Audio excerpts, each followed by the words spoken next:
This next video is on potential energy, still working with your work energy and power units.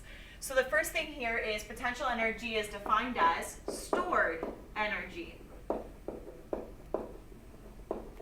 So energy that's going to be stored in a system.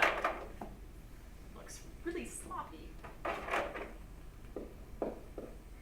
Okay, two types of potential energy that we need to talk to here. You have gravitational potential energy and you have elastic potential energy.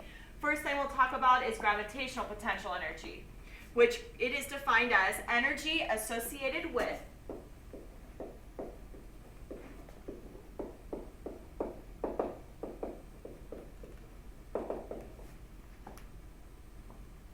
an object due to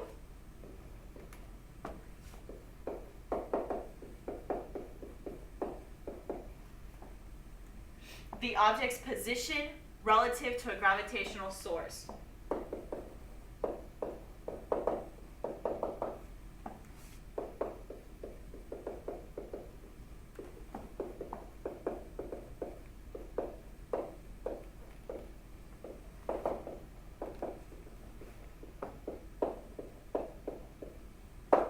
And as our owl says here, gravitational potential energy depends on mass and height. Well, guys, it also depends on one more variable. It's not just going to be GPE, gravitational potential energy. So the abbreviation here is capital GPE equals mass times height.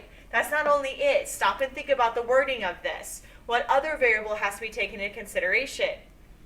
Gravity. Yeah, so acceleration due to gravity is going to be another given that you need to have here. So the two variables that it does depend on, because obviously acceleration due to gravity is a constant, are the mass of the object that is being dropped or thrown up in the air, and the height at which that object is either being dropped or thrown up into the air.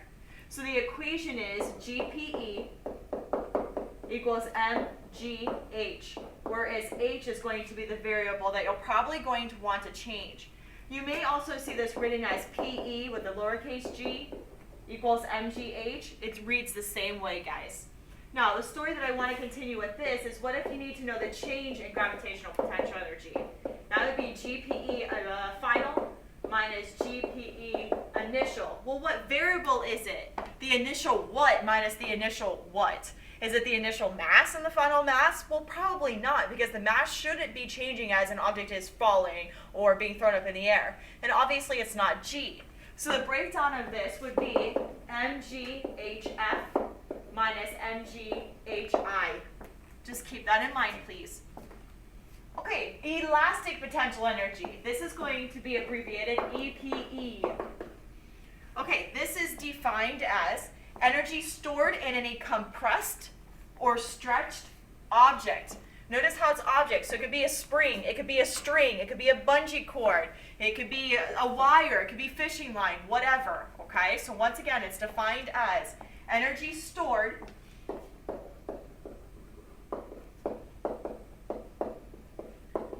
in any compressed or stretched object.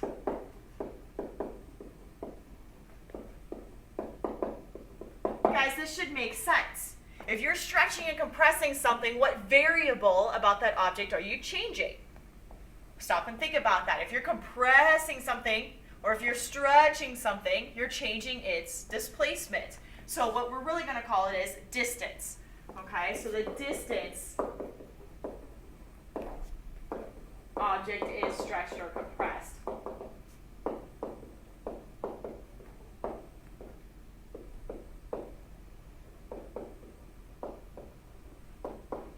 So like in a bow and arrow situation, you're going to draw this bow back, so you're stretching that string, right? And then you're going to release it, so then it's going to be compressed. So you'll be able to look at the EPE of the string on the bowstring system. Well, technically it's a bow and arrow system.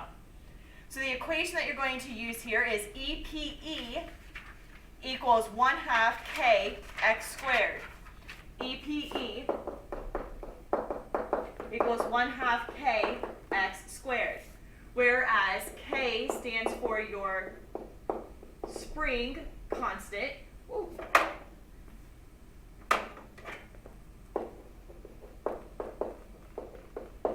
And your spring constant is going to be measured in newtons per meter. So in other words, we're going to have kilogram meters per second per another meter. Sorry, let me try that again.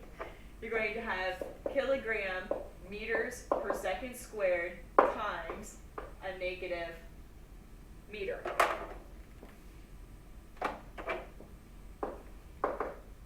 Okay, and then your x is obviously your displacement. Now, guys, please don't get hung up on, is it 1/2 kx squared or 1/2 ky squared? Just make sure that you understand that it's the distance, either stretched or compressed. So it's totally fine to just stick with the x on this scenario here. And obviously your displacement is in meters. So your EPE is going to be measured in joules, whereas your joule is a capital J. Let's jump back here real quick to your EPE equation. Sorry. Your GPE equation, and make sure that you understand that your mass is going to be measured in kilograms, your G is a constant 9.81 meters per second squared, and your H is your height, which should be measured in meters. Therefore, you're talking about a joule. So GPE and EPE are all talking about joules. So lastly, here we have our spring constant. What I want you to know about the spring constant is if you have a small spring constant, then you're talking about a very flexible spring. If you're talking about a large spring constant, then you're talking about a very stiff spring. It's going to take a lot of force to get those coils to move apart. The symbol, the variable, is a lowercase letter K, and the units that you're going to use throughout it are a Newton per meter. Or in other words, this, more IB appropriate. It is also considered as a constant.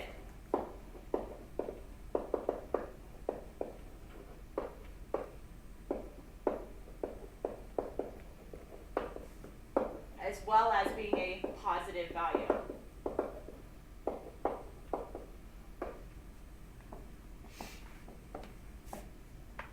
Okay, so sample problem here. First thing we want to do is figure out our GPE, and then we're going to figure out our EPE so we can get our PE total. So the total potential energy here. So jumping around here, you guys write your givens down. I just don't want to run out of time. So you have your givens all written down in this area, okay, what all is given to you and what your unknowns are on this. But the ultimate equation that you want to use is the total potential energy is going to equal your gravitational potential energy plus your elastic potential energy. Makes sense? Because not only is this person going down, right, GPE, they are springing on this system. So there should be GPE in, EP into it. So your GPE is going to be mgh, and your EPE is going to be 1/2 kx squared. Looking at your givens, you have a mass of 70.0 kilograms.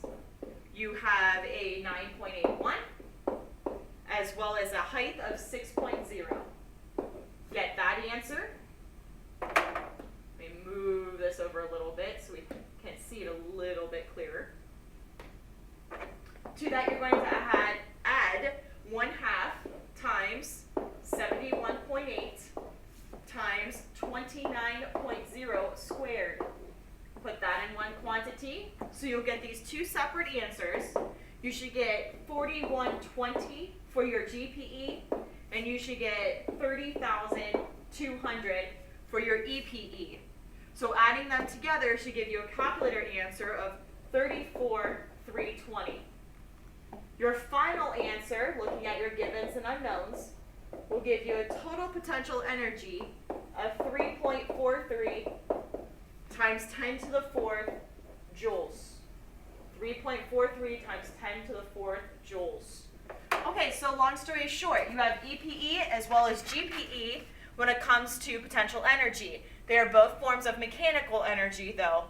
And now you can do your PE worksheets.